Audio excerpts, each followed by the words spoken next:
Right, so this one is a very cliche message. However, it's helped me a lot and it's helped me take risks, and because of it, it's allowed me to feel like my life is in my own hands and not in the hands of others or other things. And the message is, if you study a lot, well, I study a lot of successful people and people that seem to be happy, the message is quite consistent throughout. And what I talk about is, you only get one shot in life. So you want to take advantage of it as much as possible, because if you don't, and you fast forward to your deathbed when you're 80, 90 or 100, and you look back and have a look back, you will regret all the things that you didn't do and the risks that you didn't take. If you speak to a lot of people who are older, they will say similar things. They wish they'd done this, this, and this, and they regret not doing this, this, and this, and this. So that's why you've got to take advantage as much as possible and live the life that you want to live.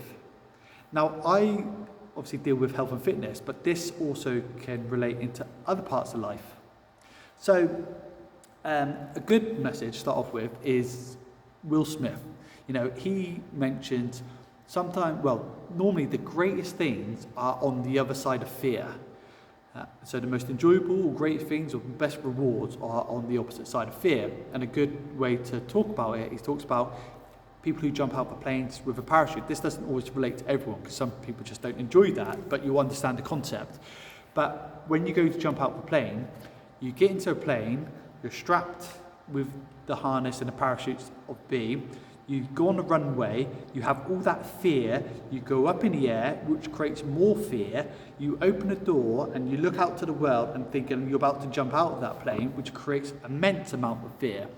But as soon as you jump out, within a couple of seconds, you're then floating in the sky, and it is the most liberating feeling that you could ever have, to a lot, not to everyone. And that's the analogy. The other side of fear is normally the greatest things in life, and if you don't take the risk, you'll never know, and you could die wondering. Now, I'll revert it back to health and fitness now, because that's what I do and that's what I teach, but this can relate to relationships, it could relate to, changing jobs, changing places where you live, etc., etc. But what happens, and it's the same within health and fitness, a lot of people look back and you're not utilizing your body and your mind as much as it could, and it's the greatest gift that's given. We're built to move, walk, run and jump. We're not built to sit down 8 hours a day and do nothing. So you should take advantage as much as possible, because when you do start moving, walking, running and jumping and pushing the mind, you become, and it makes you feel like a mini superhero. But it also expands your mind to show you what you're capable of in other areas of your life. And I'm a big believer in that. It's happened for me, and it's happened for many people that I've helped coached and taught. But the reason why it's so hard for a lot of people to change is scientific.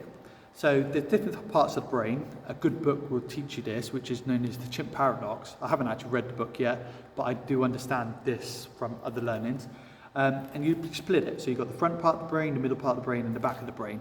And normally the front of the brain is the one that takes the risks and takes chances. The middle part of the brain is known as the monkey brain, which just sits in cruise control. And the back of the brain is known as the reptile. It's explained in different many ways, but that's how it's been taught to me. And the reptile normally kind of gets you to do things to remain in monkey mode, so just cruising. So with the front of the brain, the front of the brain is the one that takes risks. So for example, if it comes to a job and you've got a new job lined up, coming up, it'll say, oh, you might have more money, it might be a better life, it could be better hours, or whatever it may be.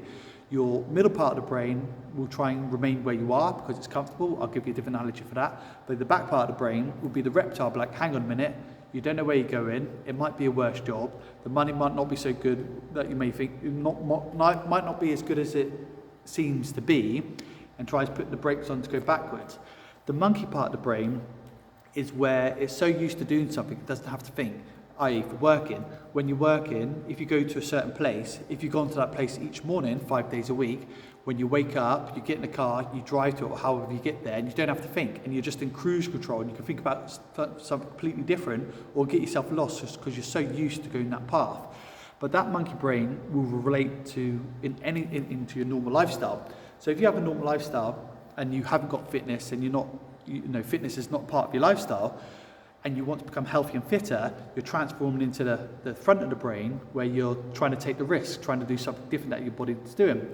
As soon as you go to attend something, like a gym like this, your reptile part of your brain will try and put the brakes on, like, hang on a minute, what are you doing? You don't know anyone, they're all going to be looking at you, you're not going to feel welcomed, or it's not a place for you, fitness is not part of your lifestyle, blah, blah, blah, blah, blah, and try and put the brakes on. So it's biological why it's so hard for people to take advantage or to take risks within health and fitness. However, you can overcome it because everyone has a choice, and you have a choice to do something or not do something, and it's completely up to you whether you take that or not. You just got to remember, like Will Smith said, the greatest things in life are normally on the opposite side of fear. And if you do not take those risks, you're going to be sitting on your deathbed or at the end of your life, 90 years old, 100 years old, looking back thinking, I wish I just stepped foot in that gym, or I wish I just took that job opportunity, or I wish I'd done something else in life that potentially might make it greater. So hopefully that's a bit of a long message, but that's always helped me. And when you research other people, success leaves clues, and there's a very clear pattern of what people do. And you can do anything you want in life. You've got to take advantage of life. You've got to take advantage of all the things that are available to you, especially within health and fitness, because it trickles into every other areas of your life, and take risks. If you don't take risks, you remain, and it may not be, well, you'll never know how good it could be.